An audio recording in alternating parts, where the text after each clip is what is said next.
네, 여러분 마음속에 언제나 자리 잡고 있는 사심 가득한 궁금증을 해소시켜줄 뮤지컬어스의 인터뷰. 네, 뮤지컬어스만의 어떤 그런 스타 초근적 사심 인터뷰. 네, 안녕하세요. 저는 뮤지컬어스에서 훈훈한 외모와 달달한 보이스를 맡고 있는 훈남 리포터 김원식입니다. 네, 배우분들 앞에서 이런 어떤 자기 자랑을 하니까 좀 민망하긴 한데요. 이렇게 대본에 써 있어서.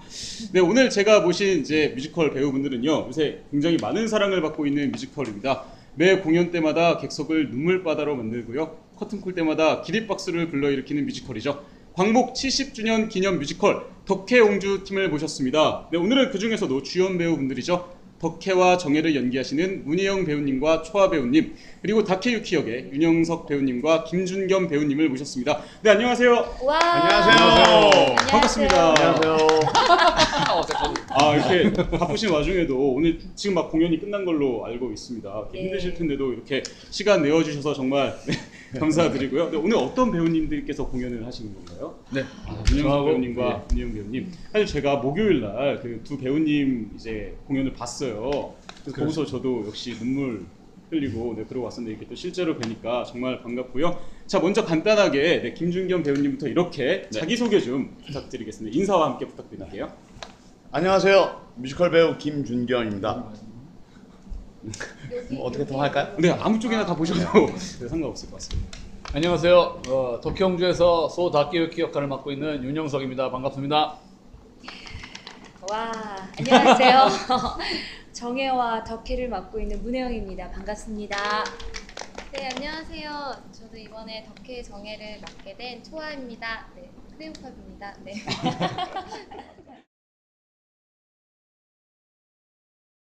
오늘은 이제 뮤지컬 덕혜옹주의 내 배우분을 향한 어떤 관객 여러분들의 그런 궁금증을 해소시켜드릴 SNS 인터뷰를 준비했는데요. 혹시 SNS 인터뷰가 어떤 건지 알고 계신가요? 죄송합니다. 네, 저희 뮤지컬어스 SNS에서 그 내 배우분들에게 궁금한 점들, 뭐 덕혜옹주에 대해서 궁금한 점들을 질문들을 많이 이렇게 보내주셨어요. 그래서 그 질문들 중에서 저희가 뽑아서 재미있고 또 정말 궁금한 질문들을 이렇게 저희가 준비를 해봤습니다. 이제 팬들의 어떤 그런 사심이 담겨 있다 보니까 간혹 좀 대답하기 곤란한 질문들이 나올 수가 있어요. 그럴 때는 이제 카메라를 보시고 하트를 그리시면서 팬 여러분 사랑합니다 라고 해주시면 될 것 같아요. 자, 예행 연습 한번 해볼게요. 이제 단 한 분만 해볼 텐데요. 자, 초아 배우님께. 네. 네, 혹시 남자친구 있으신가요? 아, 네. 사랑합니다. 이렇게. 네, 이렇게 해주시면 네, 될 것 같습니다. 참, 네, 그런데요. 어제 금요일까지 받은 팬들 어떤 사심과 관심, 사랑이 가득 찬 그런 질문들 많이 준비되어 있으니까요. 한번 이야기 보따리 풀어보도록 하겠습니다. 자, 먼저 공통 질문부터 갈게요. 공통 질문은 그냥 네 분께서 편안하게 뭐 대답하시고 싶은 분이 해주시면 됩니다. 네.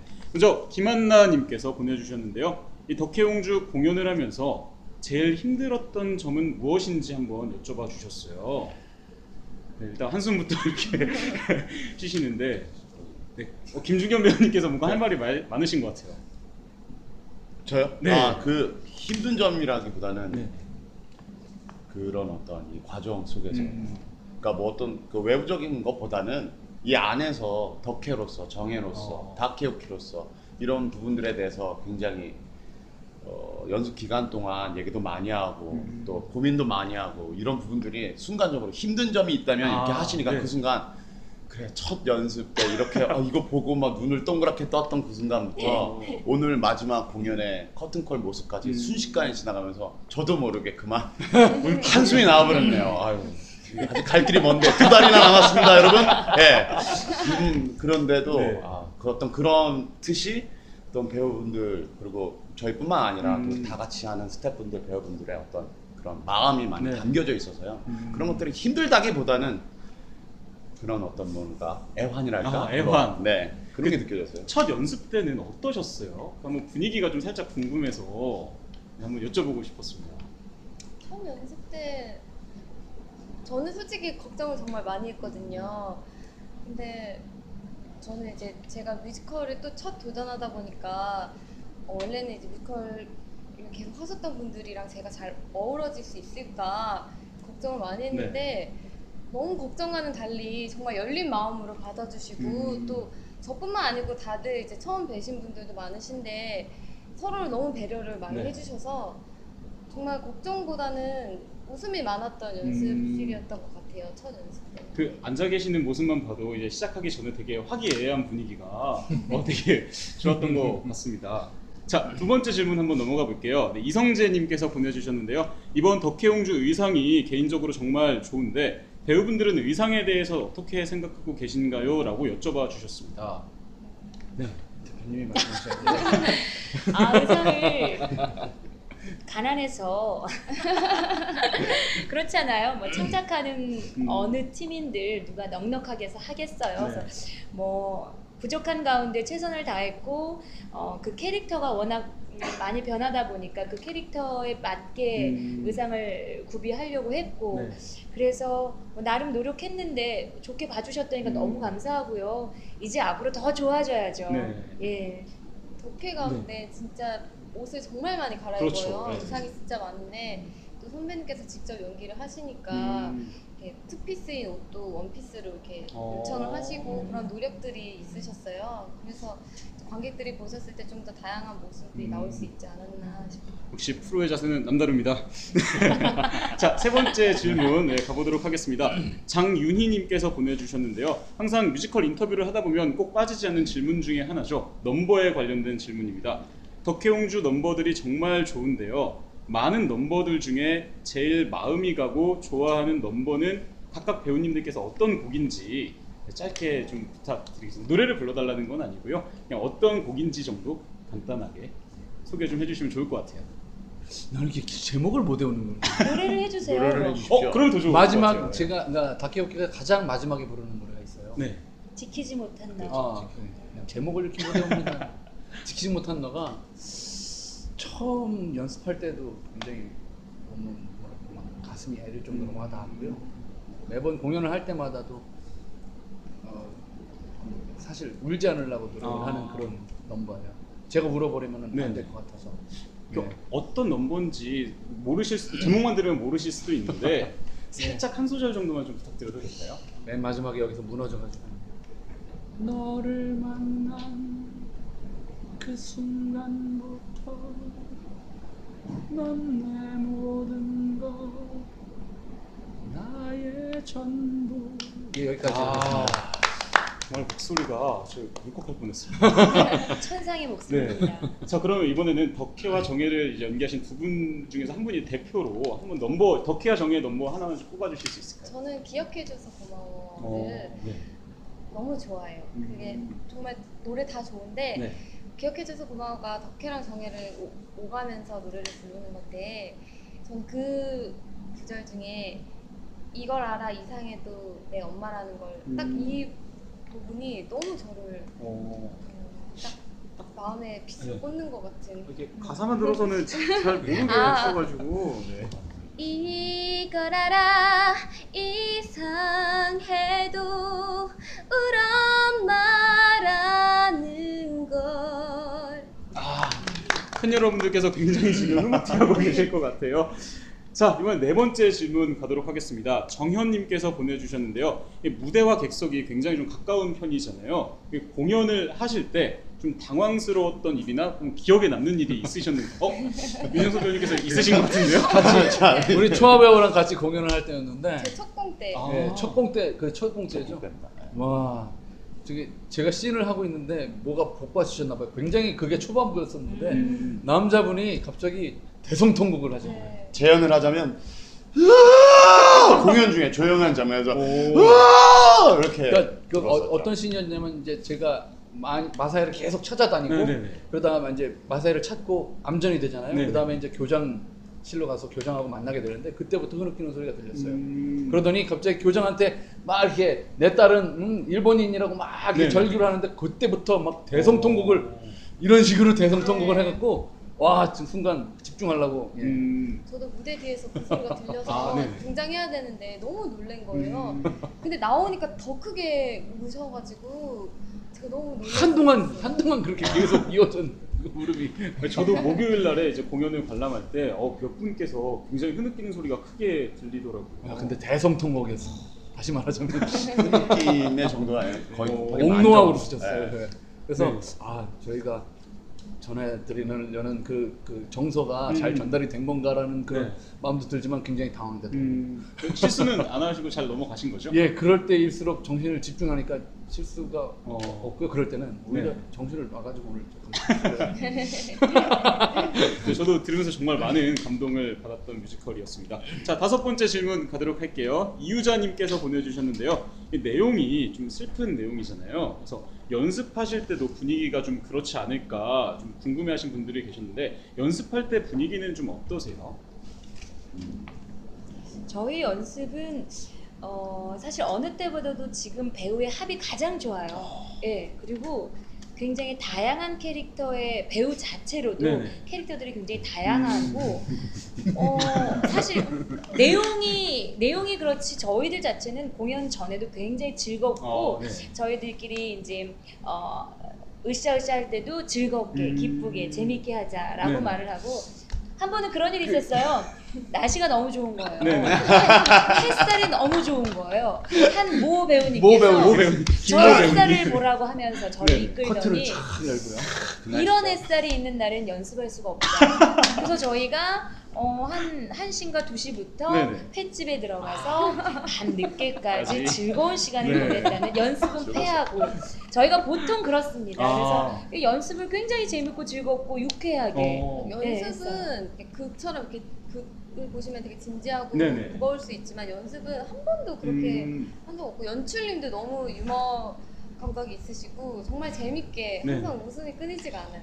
근데 그럴 수 있었던 거는 배우가 집중할 때 집중하는 배우라서 그냥 가능한 것 같아요. 이게 놀고와 직접 일을 할 때가 이게 분별이 잘 안 된다면 네네. 그게 쉽지 않았을 텐데 놀 때는 흥겹게 놀다가 딱 이제 연습합시다 그러면 각자의 몫들을 너무나 충실히 해주고 굉장히 감정 집중도도 네네. 좋고 그래서 그 모든 것들이 가능하지 않았나. 그래서 이 자리를 빌어서 함께한 우리 모든 배우께 제가 너무 감사의 인사를 드리고 너무 훌륭한 배우들이에요. 이번 배우들이. 네. 안 보시면 후회하실 것 같아요. 벌써 이렇게 마무리식이 멘트. 아니요, 그렇지 않습니다. 네. 분위기에 대해서 말씀드리는데 굉장히 좋은 배우들이 모였기 때문에 다음에 우리가 또 공연을 올리겠지만 또 이분들이 다 같이 하면 감사하겠지만 혹시 그렇지 않다면 굉장히 아쉬울 수 있는 공연일 수 있지 않을까. 그래서 네. 꼭 한번 보셔야 되지 않을까라는 생각이 들어서 네. 점점점. 여러분들 꼭 한번 와서 봐주시면 좋을 것 같습니다. 자, 이제 공통 질문에서 6번째 질문인데요. 봄미나리님께서 닉네임으로 보내주셨는데요. 이 덕혜옹주를 연기하면서 관객에게, 그러니까 이제 네 분 모두에게 해당되는 말씀입니다. 관객에게 제일 좀 전달하고 싶은 부분이 있었다면 무엇인가요? 라는 좀 약간 어려울 수 있는 질문을 보내주셨습니다. 어떤 점을 좀 가장 유독 전달하고 싶으셨는지. 네, 뭐 저희 작품을 보시고서 역사적인 소재라서 사실 뭐랄까 좀 어렵게 접근하시기 어려워하시는 관객들도 좀 있으신 것 같아요. 네. 근데 저희가 전달하고 싶은 것은 그 역사 속 안에 있는 가족의 이야기거든요. 네. 점점 정신이 혼미해져가는 엄마와 그 엄마 때문에 고민하는 남편과 아빠 그리고 또 그 엄마 영향을 받아서 굉장히 외로워하는 네. 그 딸 이들의 이야기이기 때문에 그런 그 가족의 이야기로 여러분들한테 다가가는 것이 저희들의 그 목적인 거죠 사실은. 네. 그래서 항상 저희 연습할 때도 항상 되뇌이고 했던 것이지만 상처가 없는 가족들은 없는 거잖아요. 아무리 좋은 가족들도 조금가의 어떤 응어리라든지 상처는 있게 마련이고 또 굉장히 안 좋은 가정일수록 또 그런 것은 더 심하겠죠. 네. 근데 굉장히 여기도 좋지만은 않은 가족의 상태이거든요. 그렇죠. 그러니까 이런 것을 통해서 뭐랄까요? 가족을 되돌아보는 가족을 되돌아보는. 그리고 저희 어머니도 아버지한테도 또는 뭐 가족들한테 다시 되돌아보는 그런 계기가 됐으면 좋지 않을까. 저희 작품이 추구하고 여러분들에게 전달해드리고 싶은 건 네네. 그거죠. 제대로 그럼 성공하신 것 같아요. 저도 이거 보고 나서 바로 어머니께 전화를 드렸거든요. 감사합니다. 유독 이제 가족분들이서 오신 관객분들도 많으셔가지고 정말 배우님들께서 목표로 하신 그런 가족애 이런 것들이 제대로 담기지 않았나 싶습니다.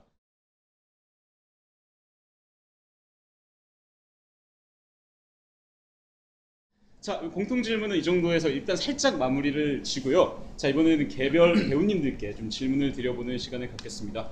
자, 오늘 먼저 공연을 해주신 두 분, 문희영 배우님께 먼저 일단 말씀을 드리겠는데요. 자, 김한나님께서 보내주셨습니다. 지난 공연과 올해 공연에 차이점이 있다면? 에 대해서 물어보셨어요. 우선 배우로서 앉아있지만 작가로서 이제 글을 수정하면서 지금 윤영석 배우님께서 말씀하셨지만 가족에 대한 말씀을 하셨어요.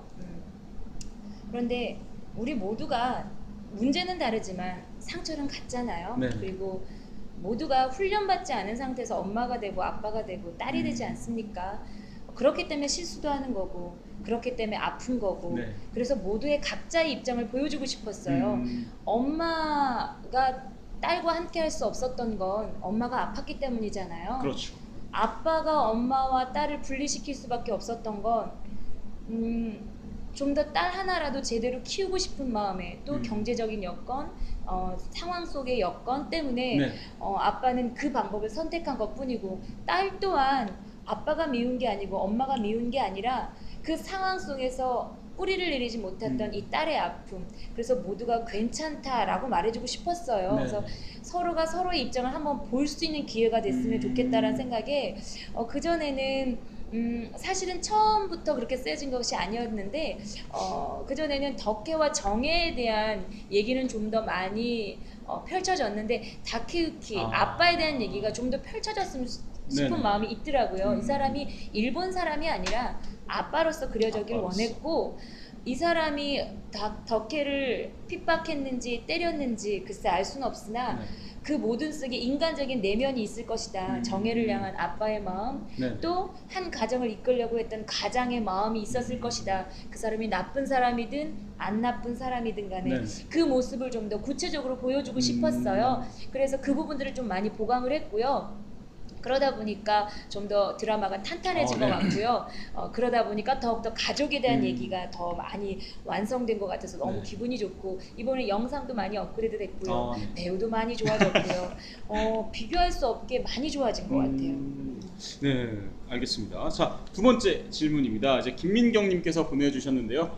덕혜와 정혜를 이제 동시에 연기를 하시잖아요. 그 중에서 가장 좀 중점을 두시는 부분이 있다면 어떤 부분인지 여쭤보셨고요. 그리고 하나 더 가장 좋아하는 장면이 있다면 혹은 가장 연기하기 힘들었던 장면이 있다면 어떤 부분인지 또 궁금해하셨어요.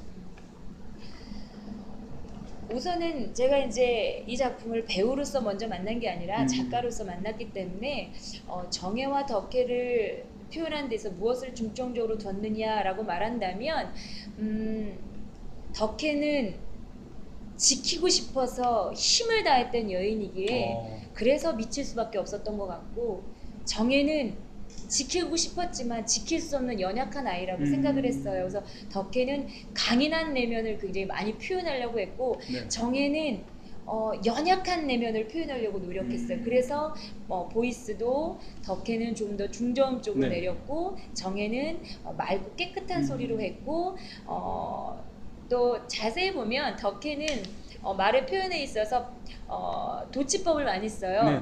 내 옷을 입겠다 집에서는 뭐 이런 식으로 집에서 내 옷을 입겠다 이래야 되는데 그런 도치법을 씀으로써 덕혜라는 캐릭터를 좀 구체화시켰고요. 정혜라는 인물은 가장 일본인다워야 된다고 생각했어요. 왜냐하면 엄마를 병원에 보내고 또 주변에서 왕따를 당함으로 인하여서 자기도 모르게 아닌 척해야만 살아남았을 것 같은 네. 마음에 더욱더 아빠에 의해서 더욱더 일본인답게 키워졌을 것이고 그래서 그 누구보다도 일본인스러운 모습이 있었으면 좋겠다. 그래서 언어적인 면도 그렇고 또 웃음을 많이 표현해서 일본 네. 사람들이 많이 웃으시잖아요. 그렇죠. 예, 네. 항상 예의 바르시고 그런 부분들을 좀 표현하고 싶어서 그렇게 좀 차이를 두다 보니까 여기까지 왔네요.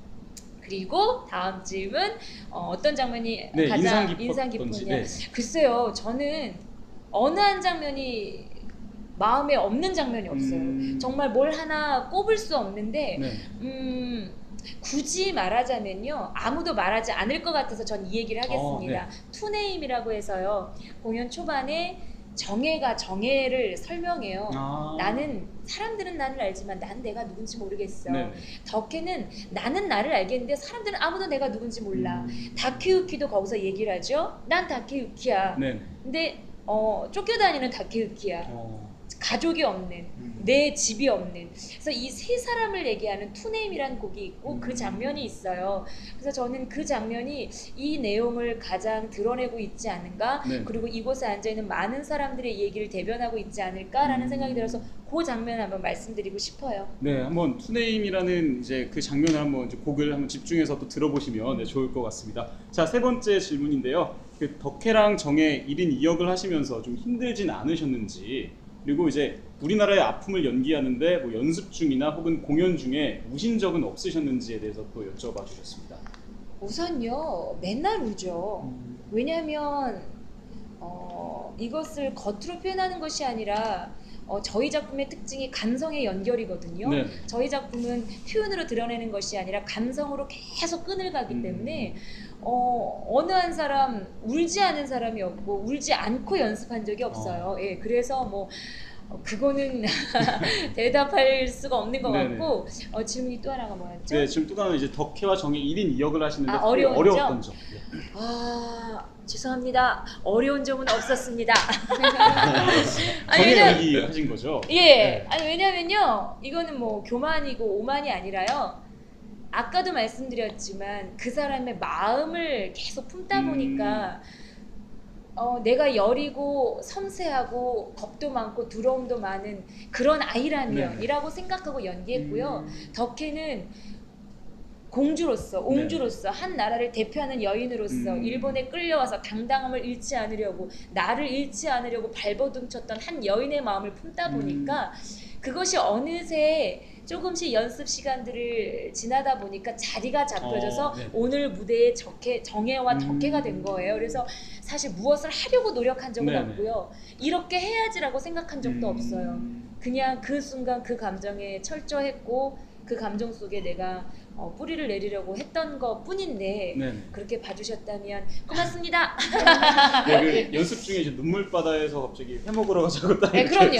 또 그건 다르죠. 그렇게 또 예. 자연스럽게 연결이 그럼요, 되는. 예. 네. 자, 이제 네 번째 질문입니다. 리 님께서 보내주셨는데요. 덕혜옹주의 기구한 삶에 깃든 적절한 감정선을 정말 잘 표현해 주시던데 그걸 좀 이해하거나 체득하기 위해서 특별히 들인 노력이 있다면 어떤 게 있을까요? 하고 여쭤봐 주셨습니다. 우선 다 같은 얘기인 것 같아요. 그렇죠. 예. 또 우선 저는 아까도 초반에 우리가 대화를 나눴던 건데 상황은 틀리고 문제는 틀려도 아픔은 똑같다라는 얘기를 했잖아요. 저는 미친 엄마를 둔 적도 없고 네. 다케유키 같은 아빠를 둔 적은 없지만 그냥 저희 엄마와 아빠를 봤어요. 뭐 구체적인 얘기는 말씀드릴 수 없지만 네. 저희 가정에도 상처가 있거든요. 그러면서 엄마의 모습, 엄마의 행동, 그리고 엄마와 나와의 관계, 네. 그리고 아빠의 행동, 아빠의 아픔, 아빠와 나와 관계를 보면서 사실 그 관계를 생각하면 덕혜와 다케유키와 정혜의 그림이 나오더라고요. 예, 그래서 저는 이 작품을 하면서 엄마를 더 이해하게 됐고, 엄마를 사랑하게 됐고, 아빠를 불쌍하게 여겼고, 아빠를 이해하게 됐고, 또 정혜를 사랑하게 됐고, 예, 그래서 그런 식으로 가까운 사람들을 통해서 감정을 품어왔던 것 네. 같아요. 알겠습니다. 자, 문희영 배우님께 드리는 마지막 질문인데요. 특별히 목 관리는 어떻게 하시는지에 대해서 좀 궁금해하셨습니다. 우선 목 관리는요, 술을 먹지 않고요, 잠을 잘 자려고 합니다. 그리고 따뜻한 물을 지금처럼 수시로 마신답니다. 그리고 뭐 예, 좋은 생각, 네. 좋은 마음을 많이 가지려고 하고요, 화를 내지 않으려고 노력해요. 예, 그렇게 하다 보니까 무진장 신경 써요. 아무래도 장기 그렇죠. 공연이다 네. 보니까 응원해 주세요. 또 있잖아요. 뭐. 형님. 이렇게 얘기하시잖아요. 어떤 건가요? 그러니까 뭐냐면 요거 이렇게 보호하는 거예요. 그러니까 원래 그 우리가 평소대 습관대로 이렇게 말을 하면 네. 좀 무리가 가지 않겠습니까? 그렇죠, 예. 제일 목이 안 좋고 근데 이제 평소에 말씀하실 때 특히 극장에서 얘들아, 그러니까 우리 빨리 밥 먹으러 갈까? 파이팅 할까? 파이팅 해보자. 이렇게 성대를 이렇게 관리를 하십니다. 성대를 최대한 돌리지 않는 방법으로 어머, 네. 이게 비밀이었습니다. 최대한 제가 제가 안 너무 가게 청년설을 했습니까? 참 많은 분들께서 이것도 따라하시지 않을까. 그러니까요, 화이팅! 좋습니다. 자, 이번에는 이제 오늘 같이 공연을 하시고 인터뷰에 임해주셨던 윤영석 배우님께 한번 질문 드리겠는데요. 자, 김민경님께서 보내주셨습니다. 다케유키 역은 이 극을 시작하면서 좀 회상하고 설명하기도 하는 역할이라고 생각하는데요. 다케유키는 이제 덕혜에 대해서 어떻게 생각을 하고 있는지, 혹은 어떻게 생각을 하고 연기하셨는지 궁금하다고 이제 여쭤봐 주셨고요. 또 준비하면서 인물을 좀 해석하고 준비하실 때 어려우셨던 점은 없는지에 대해서 또 여쭤봐 주셨습니다. 네, 어려운 질문이군요.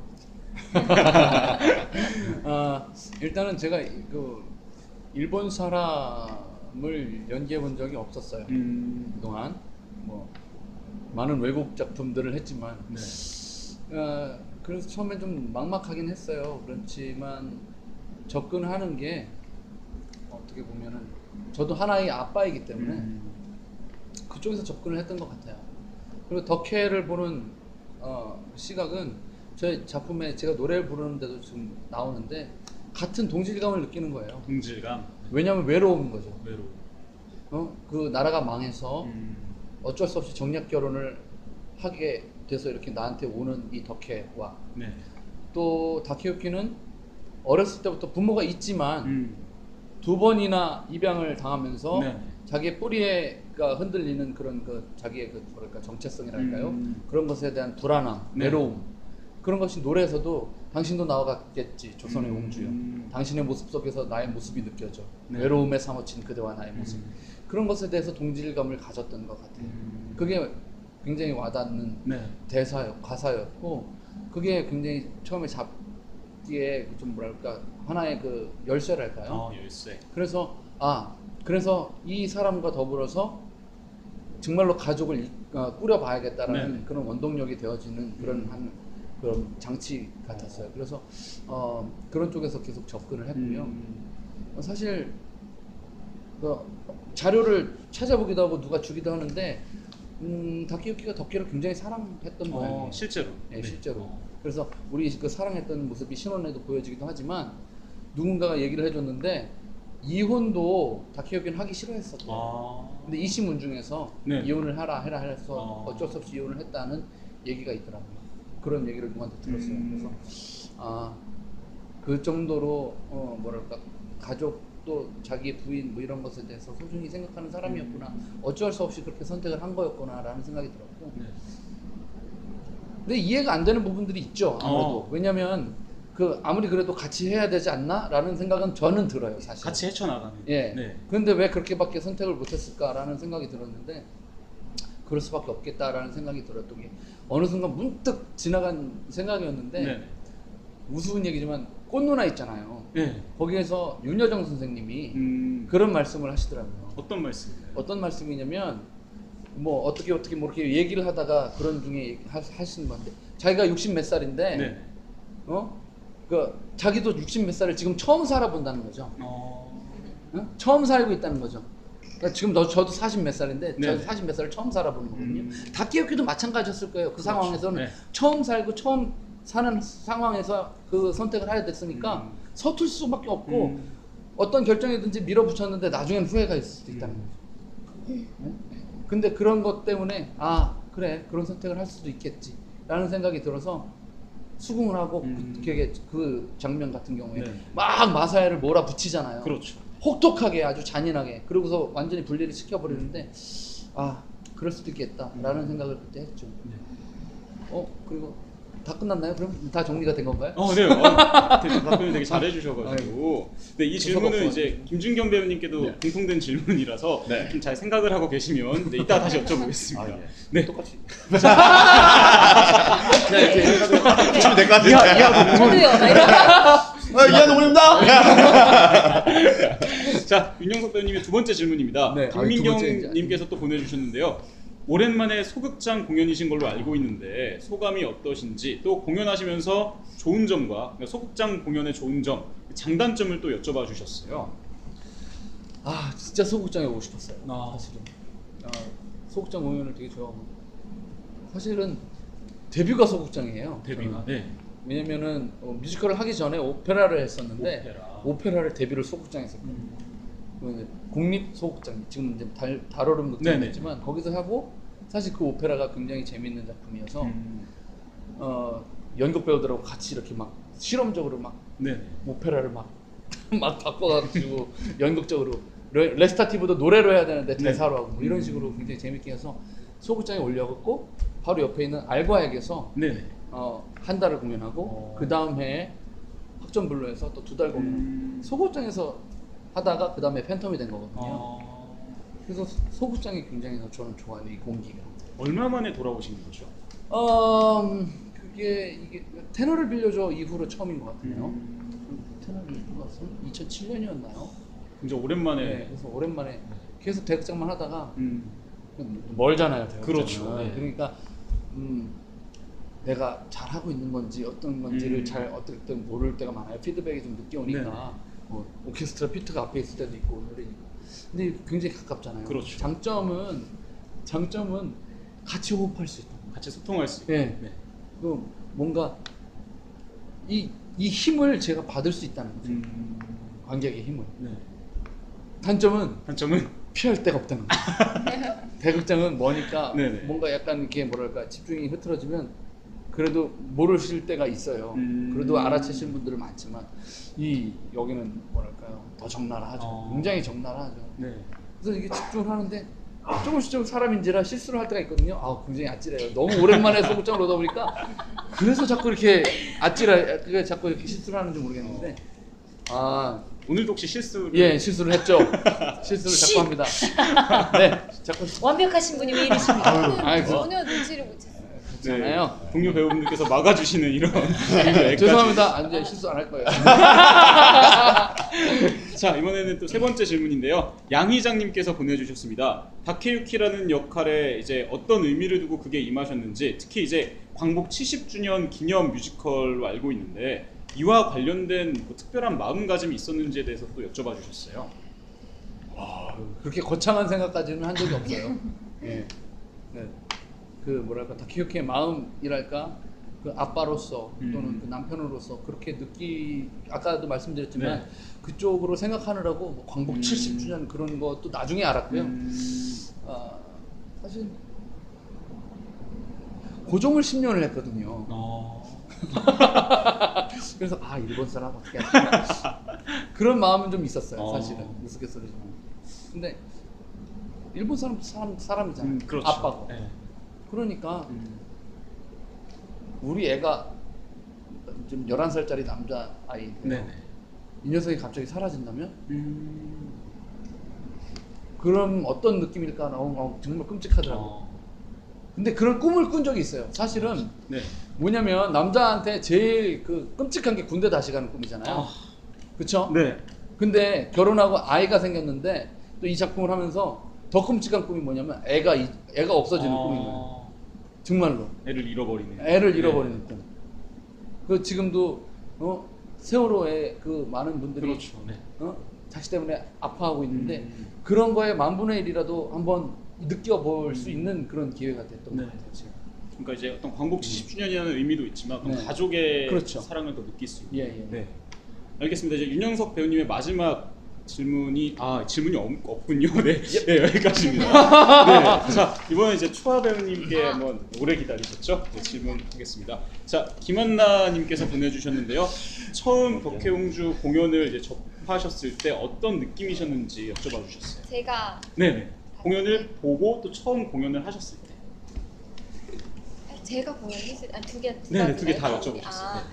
저는 이제 처음에 이제 영상으로 이제 접했고요. 당연히 공연을 이제 보지 못하고 영상으로 접했는데 일단 역사 뮤지컬이라고 해서 저는 이렇게 보기 전에는 역사 뮤지컬이라고 해서 약간 역사 뮤지컬 역사에 대한 그런 식으로 생각을 했는데 이렇게 보고 나니까 가족 이야기더라고요. 그래서 저는 너무 보면서 그게 빠져들었고 또 와닿았고 너무 재밌게 봤어요. 그래서 또 1인 2역 덕혜정의 그렇죠. 그 혜영 선배님의 연기를 보고 너무 감명을 받아가지고 너무 닮고 싶고 하고 싶고 이런 욕심이 생겼었어요. 그래서 너무 재밌게 봤어요.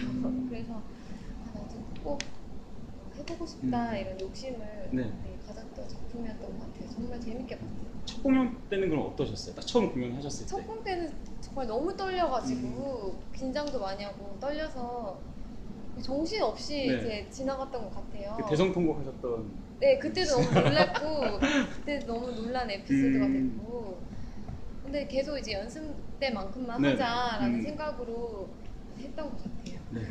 두 번째 질문은 아까 이제 문희영 배우님께 드렸던 질문과 이제 공통된 질문인데요. 네, 김민경님께서 덕혜와 정혜를 연기하시면서 가장 중점에 둔 부분 그리고 가장 인상 깊었던 장면을 좀 이제 말씀해달라고 부탁해 주셨거든요. 네.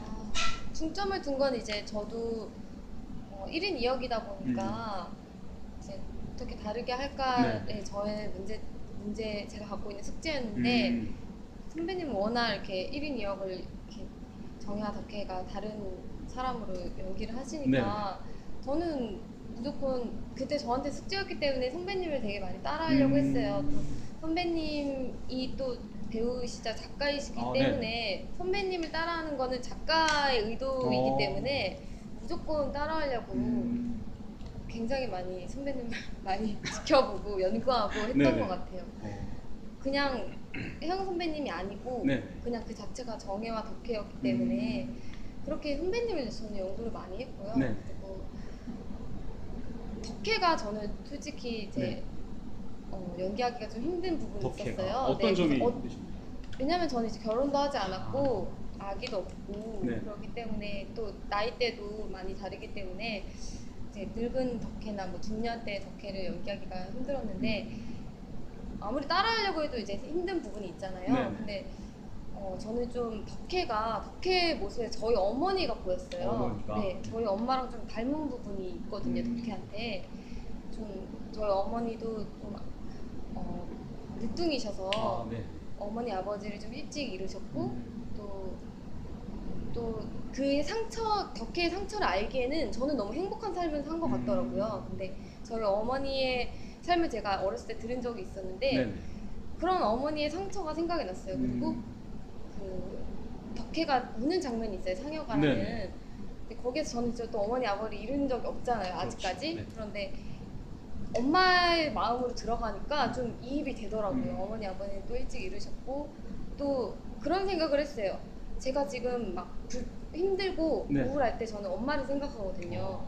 내가 힘들고 우울한 거는 우리 엄마한테는 오히려 사치일 수도 있다라는 생각을 매번 제가 힘들 때 하거든요. 우리 엄마는 그런 힘듦조차도 느끼지 못할 정도로 그런 건 그냥 감정의 사치라고 생각을 하고 눈물도 없으시고 굉장히 냉정하세요. 그래서 저희 그런 강한 엄마를 보면서 제가 자랐거든요. 근데 덕혜의 모습에서 그런 저희 어머니의 모습이 보였어요. 그래서 그런 엄마의 모습을 많이 따라가려고 그런 엄마의 모습을 연상시켜서 좀 이입을 하려고 노력을 했고요. 마음에 드는 장면은 진짜 너무 많은데 뭐 꼽을 수가 없어요. 저도. 근데 꼽을 수가 없어요. 너무 다 모든 좋아서. 장면이 다. 네, 저는 또 덕혜 정혜도 좋지만 아까 선배님이 그 추천하신 그 지키지 못한 너 저는 너무 좋아요. 이 덕혜 옹주가 정말 재밌는 게 덕혜 옹주만의 삶이 아니고 다케유키의 삶도 너무 많이 보여요. 그래서 정말 재밌는 것 같아요. 그래서 모든 장면이 다 마음에 와닿는. 네, 누구 하나 할 것 없이 다 마음에 와닿고 이해가 되는 캐릭터인 것 같아서 재밌는 것 같아요. 꼭 와서 진짜 보셨으면 좋을 것 같습니다. 자, 그리고 세 번째 질문인데요. 김현수님께서 보내주셨습니다. 역시 문희영 배우님과 공통된 질문이고요. 덕혜정의 1인 2역을 하시는데 힘든 점 그리고 우리나라의 아픔을 연기하는데 연습 중에 울거나 혹은 공연 중에 울었던 적이 있는지에 대해서 여쭤봐 주셨어요. 아까 말씀드렸다시피 힘든 점은 이제 덕혜 정혜도 뭐 정혜의 마음 이야기가 좀 부족하다고 항상 느끼기 때문에 힘들기도 했지만 아까 대답이랑 좀 비슷한 것 같아요. 덕혜 담기 위해서 선배님을 많이 연구를 했고 또 그냥 실존 인물에 대해서도 연구를 많이 했고 일단은 이입하기 위해서 저희 엄마를 좀 많이 생각을 했었던 부분이었고요. 지금까지도 숙제인 것 같아요. 근데 앞으로도 계속 이제 연기를 하면서 더 그 덕혜와 정혜를 이해하기 네. 위해서 계속 지금도 노력 중이고요. 그리고 역사 뭐 우리나라의 아픔 이런 그런 생각도 뭐 했지만 그냥 연기를 하면서 저도 많이 울었어요. 많이 울고 또 연습을 할 때 이제 많이 보기도 하거든요. 선배님 연기하시는 거 그것도 보면서 항상 관객 입장이 돼서 네. 울기도 하고 많이 울었던 것 같아요. 네, 자 이제 초아 배우님께 드리는 마지막 질문인데요. 네. 아이디가 굉장히 팬이신 것 같아요. 크레용 팝장님께서 보내주셨는데요. 아이돌 출신으로서 뮤지컬이라는 그 새로운 장르에 이제 도전을 하시는 입장이시잖아요. 네. 각오를 다지신 게 있다면 어떤 게 있는지 좀 궁금해하셨어요. 저도 뮤지컬 원래부터 이제 가수를 꿈꾸기도 했지만 뮤지컬 배우도 정말 어렸을 때부터 꿈을 네. 꿨거든요. 그래서 대학도 이제 뮤지컬 전공인데요. 연기과 뮤지컬 전공인데요.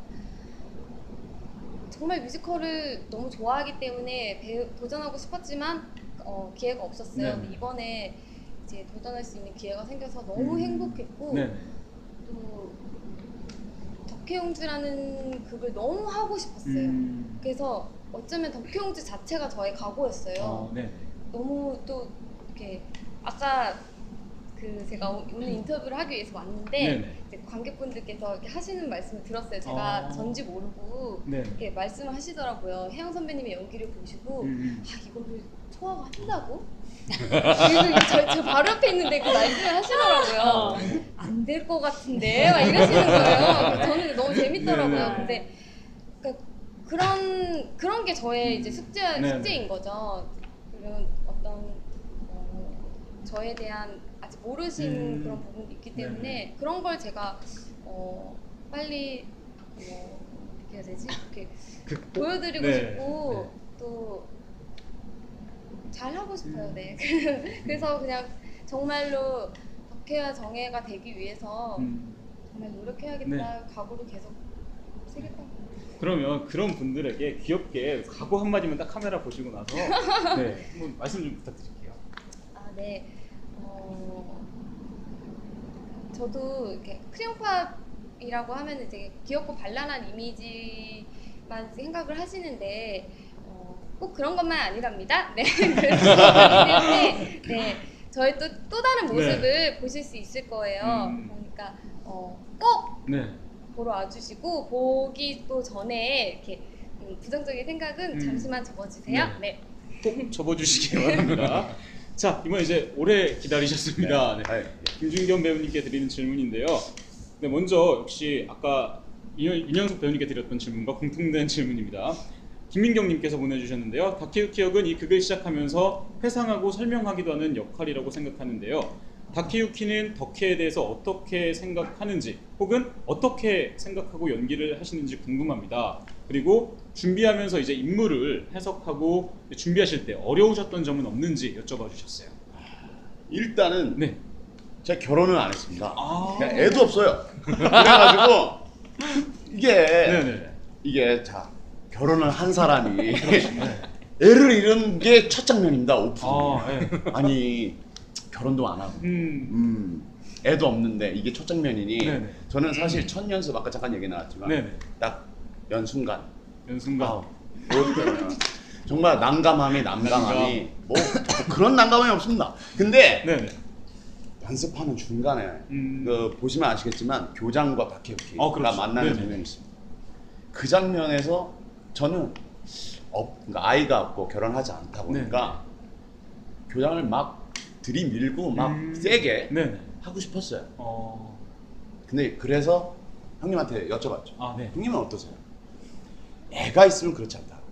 그러면서 이제 실예를 들어주셨어요. 실례. 실예가 뭐냐면 아이와 아버지가 지나가는데 네네.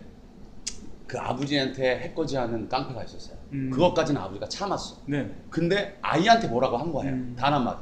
그럴 때 그 아버지가 돌변해서 네, 아버지가 돌변해서 돌변해서 돌변해서 예예예. 돌변해서 네네. 그 깡패들을 물리친 이야기를 네. 듣는 순간 그럴 수 있겠다. 아니 아이를 위해서라면 네네. 무릎도 꿇을 수 있고 빨개 벗을 수도 있겠다. 그것이 제가 다키우키를 헤매고 있을 때 네네.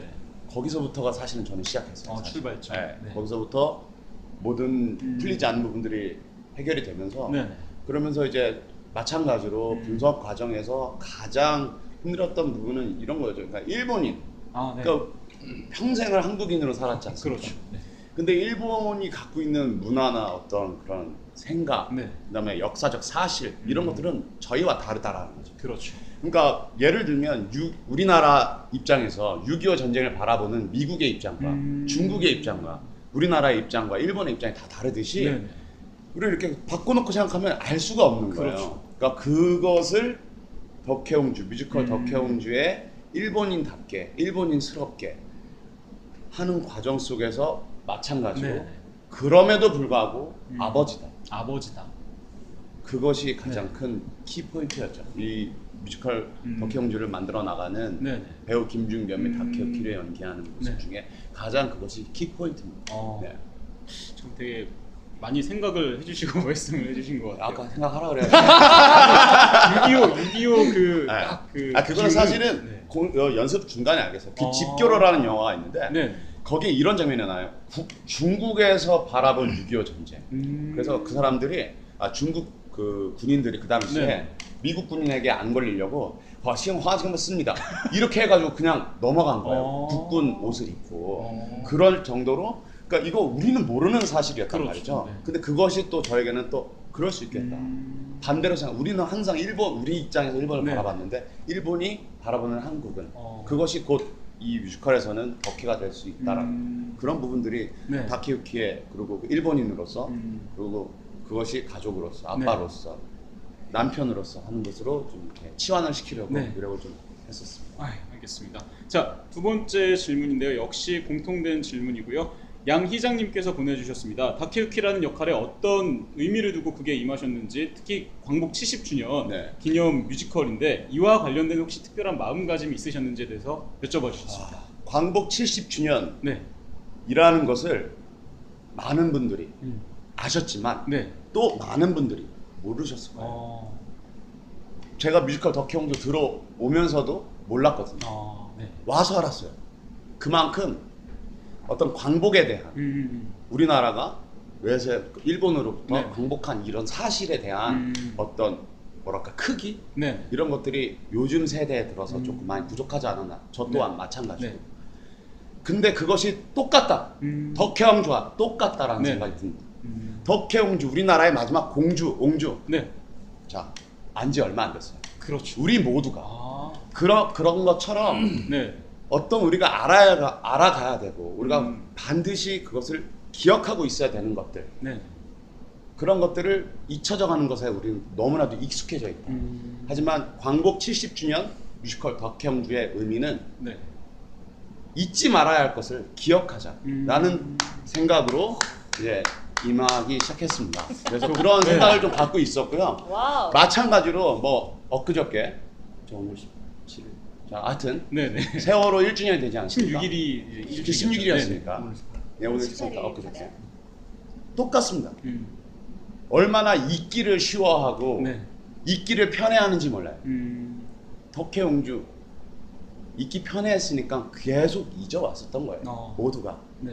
그냥 기억 안 하려고. 왜? 내가 아프니까. 네. 하지만 우리나라 역사고 우리나라 이야기입니다. 그렇죠. 아프지만 기억하고 잊지 않아야 그 다음에 그 다음에 그 다음이 이런 슬픈 이야기가 네. 슬픈 역사가 되풀이되지 않는다는 거죠. 그것이 뮤지컬 덕혜옹주에 담겨져 있습니다. 저 완전 지금 설득당해가지고 감동을 저 여기 약 하나 했죠. 그 생각을 자, 이번 김준겸 배우님께 드린 마지막 질문인데요. 전희미님께서 보내주셨습니다. 지금까지 맡았던 배역들에 비해서 다케유키를 연기하는 데 있어서 보다 좀 중점을 두고 연기한 부분이 있다면? 이라고 여쭤봐 주셨습니다. 지금 인터뷰를 하시면서 뭐 느끼시는 분 느끼시겠지만 네. 제가 흥이 많아요. 저 좋습니다. 네. 흥도 많고 저도 약간 비슷한 네, 미칠 것 같아요. 막 지금 막 조명 쬐고 그러니까 네네. 막 하고 싶고 막 춤추고 싶고 막 이렇지만 네. 그냥 이런 애예요. 그래서 네. 여태까지 역할 자체가 뭐 멀티를 하고 그냥 코믹적인 부분도 있었고 네. 그다음에 오히려 이것을 다시금 이렇게 만들어서 다시 시각을 바꾸면 이렇게 와일드하고 네. 그다음에 칼질하고 그다음에 막 때리고 그리고 이제 최근에 뭐 반항하고 네네. 그리고 막 호랑이를 막 찾아다 산속에서 10년 동안 막 미친 듯이 막 찾아다니고 이런 거였어요. 근데 이게 뭐라 소다 케이크예요. 마찬가지로 이세양 타나서 일본인을 처음 해봤습니다. 그러니까 이거 봐봐요. 이게 일본인인데 또 일본인 우리 그런 분들의 또 특성이 있지 않습니까? 네. 이 흥과 한이. 그렇죠. 아니 자, 한은 이따 내려놓고 내려놓고. 흥을 이거를 주체가 안 되니까 첫 런 때 어떻게 네. 했냐면요. 지금 보시면 완전 다르지만 난리였어요. 울어 웃어 땅쳐 넘어져 누워 이게 막 주체가 안 되니까. 근데 이번에 뮤지컬 덕혜옹주를 하면서 제가 네. 중점을 둔 부분은 이제 본론이죠. 이제 뭐야? 그렇죠. 부분은 뭐냐? 그것을 내려놓죠. 내려놓자. 나는 네. 김준겸이 아니라 소다케. 이게 웃으면서 얘기하니까 이게 약간 조금 네네. 그런데 소다케입니다. 그래서 내가 아니었을 때 소다케가 나온다. 그것이 매 공연 때마다 네네. 되새김질하고 말해서 네. 공연을 올라가고 있습니다. 아, 그래서 늘 화난 얼굴이었구나. 요즘 기분이 나쁜 줄 알았어요. 늘 웃고 장난치던 아이가 네. 공연 날만 되면. 조용하고. 그랬구나. 네. 그랬구나. 그랬군요. 아가야. 몰랐네. 네. 그래서 네. 그런 부분들이 저의 그러니까 뭐랄까 제가 항상 네네. 지금 10년을 넘게 뮤지컬을 했는데 비밀리에 공연을 해봤어요. 아시는 분들이 별로 없어요. 제가 공연을 하고 있었는데. 근데 이제 이것을 통해서 보러 오신 분들이 계시다면 저 친구가 네네. 아니면 그 비밀리에 와중에 또 보신 분들이 계시지 않겠습니까? 그렇죠. 네. 그분들이 아니 내가 알던 걔가 걔인가? 이렇게 할 정도로 네. 제 입장에서는 굉장히 인생을 걸고 내일이 없다는 식으로 네. 공연에 하루하루 임하고 있습니다. 이 인터뷰를 보시고 지금 티켓 예매하는 소리가 김준겸 배우님의 어떤 공연을 보기 위해서. 네, 자 이번 이제 그러네. 공통 질문이 2개가 남아 있는데요. 자 김한나님께서 보내주셨습니다.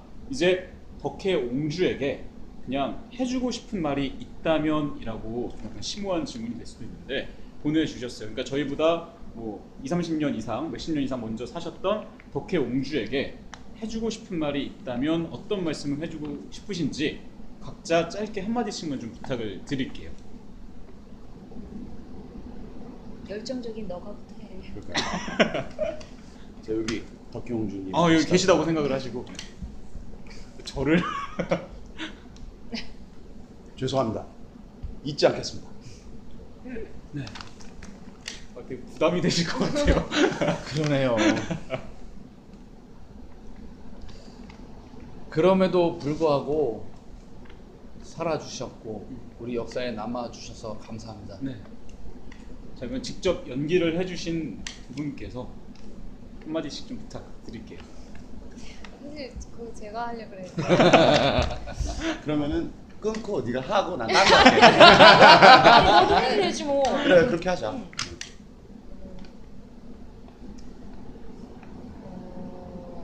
저는 이제 기억해줘서 고마워가 덕혜옹주가 하는 말 같기도 해요. 어쨌든 많은 분들이 잊고 있지만 또 많은 분들이 이렇게 또 선배님께서 이렇게 덕혜옹주를 네. 이렇게 역사 속에서 끄집어내셨잖아요. 저희가 이렇게 그분이 있었기 때문에 이렇게 저희도 그분 연기하고 또 살아갈 수 있게 네. 해주셔서 감사하다고 네. 말씀드리고 싶어요. 네. 자 마지막으로 문희영 배우님께서도 한마디 부탁드릴게요. 한마디라고 했으니까 한마디를 해야 되겠죠? 2마디 하셔도 되고요. 네. 덕혜옹주가 창덕궁이죠? 창덕궁 낙선제에 앉아서 딸을 기다리죠. 딸을 기다리면서 부르는 노래 내 딸 정혜일지 몰라요 라는 곡을 부릅니다. 그 곡은 제가 2년 동안 이 작품을 준비하면서 처음 쓰고 한 번도 고치지 않은 가사예요. 그렇게 말씀해 드리고 싶네요. 걱정하지 마세요. 주변을 돌아보면서 우리 서로 안고 보듬어주고 손잡아주면서 그렇게 살아갈게요. 이제부터. 그러니까 걱정하지 마시고 우리 그렇게 주변을 돌아볼게요. 약속드립니다. 네. 자, 이제 정말 마지막 질문인데요. 아마 많이들 이게 접해보셨던 질문일 것 같아요. 그 배우님들에게 뮤지컬이라는 질문으로 뮤지컬어스에서 보내주셨습니다. 그러면 한번 거꾸로 이렇게 가볼까요? 추아 배우님부터. 네. 뮤지컬이란?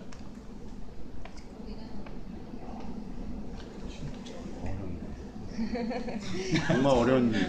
너무 어려워. 사랑해요 그래야 되는 거 아니야? 짧은 질문이 되게 어렵더라고요. 저는 제 인생인 것 같아요. 인생. 네. 왜냐면 뮤지컬은 연기, 춤, 노래 네. 이 모든 예술이 있는 종합 예술이잖아요. 네, 그 모든 걸 정말 빼놓지 않고 제가 정말 좋아하고 네.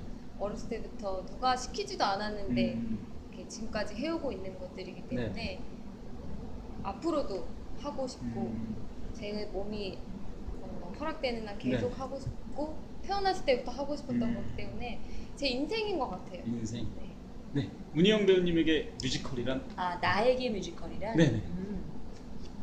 감사함? 감사함. 마음껏 노래할 수 있고 마음껏 연기할 수 있고 마음껏 열정을 터뜨릴 수 있는 그런 곳이 있다라는 건 너무 감사하잖아요. 나에게 뮤지컬이란 감사 그 자체입니다. 네. 감사함. 자, 그럼 윤영석 배우님에게 뮤지컬이란? 점점 거창해질 것 같군요. 말들이 더해져가지고. 네. 조명 좀 바꿔주시죠.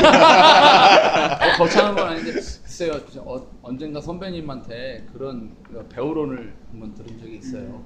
배우의 배자가 사람 인변에 아닐 비자를 쓴다. 왜 그러느냐 하면 사람이 자기 인생을 살아갈 때 나는 정말 잘 살았어 라고 말할 수 있는 사람이 얼마 없다는 거죠.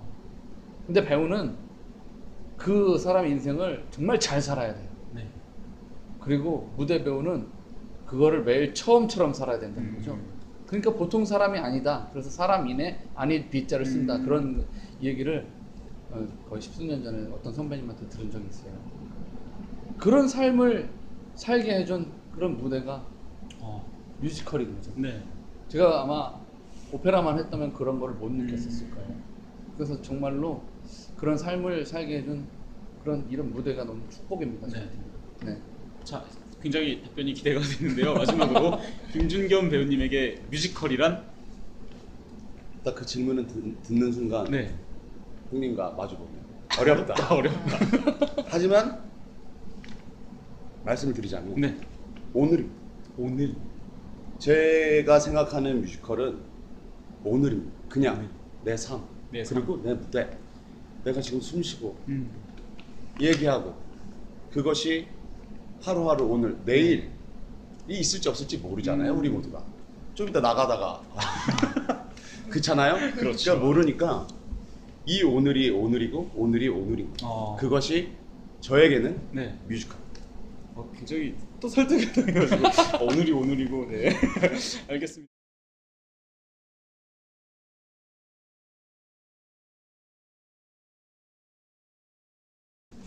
자, 오늘 귀중한 시간 내어주신 뮤지컬 덕혜옹주의 네 배우분들 문혜영 배우님, 초아 배우님, 그리고 윤영석 배우님, 김준겸 배우님 다시 한번 정말 네, 감사드리고요.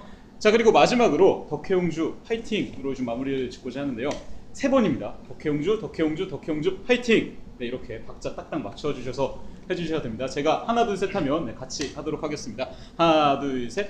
덕혜옹주, 덕혜옹주, 덕혜옹주 파이팅!